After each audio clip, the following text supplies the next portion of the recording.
Hey everyone, and welcome back to the channel.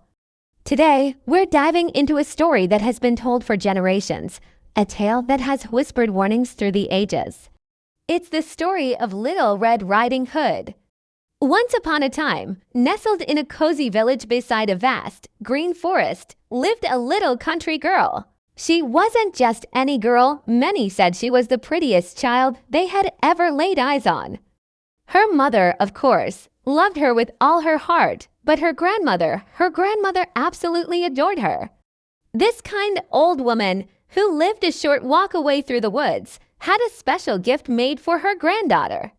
It was a little riding hood crafted from the most beautiful red cloth. It suited the little girl so perfectly, framing her sweet face, that soon everyone in the village, from the baker to the blacksmith, simply called her Little Red Riding Hood.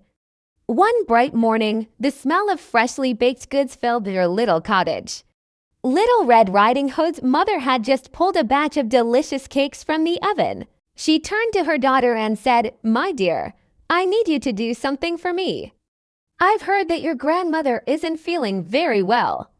I want you to go and see how she is." She carefully placed one of the warm cakes into a basket, alongside a small pot of creamy, fresh butter. "Take this cake and this little pot of butter to her," she instructed. "It will surely cheer her up and help her feel stronger." Little Red Riding Hood was delighted. She loved visiting her grandmother more than anything. She took the basket from her mother, her eyes sparkling with anticipation. "Don't dawdle on the way," her mother warned gently, giving her a kiss on the forehead. "Go straight to your grandmother's house. And don't talk to any strangers you might meet in the woods. I will, mother, I promise." Little Red Riding Hood replied cheerfully. With another quick hug, she put on her famous red hood, picked up her basket, and set off on the path that led into the great forest.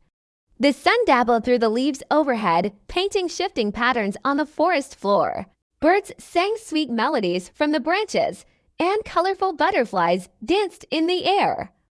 Little Red Riding Hood, feeling happy and carefree, skipped along the path. She was so captivated by the beauty around her, the vibrant wildflowers, the busy little squirrels, that her mother's warning began to fade from her mind. She thought about how much her grandmother would love a bouquet of fresh flowers to go with the cake and butter. So she stepped off the well-trodden path and began to wander deeper into the woods, gathering a handful of the prettiest blossoms she could find. It was then, as she was picking a particularly lovely bluebell, that a deep voice spoke from behind her. "Good day, Little Red Riding Hood." She jumped, startled, and spun around. Standing there, with a wide, toothy grin, was a very large Wolf. "Oh, good day to you, Mr. Wolf," she replied, her heart beating a little faster.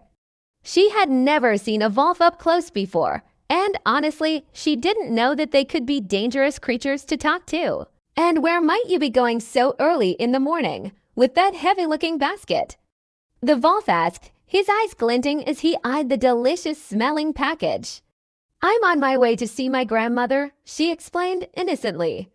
"She hasn't been feeling well, so I am bringing her a cake and a little pot of butter to help her feel better." The wolf's ears perked up. "And where does this grandmother of yours live?"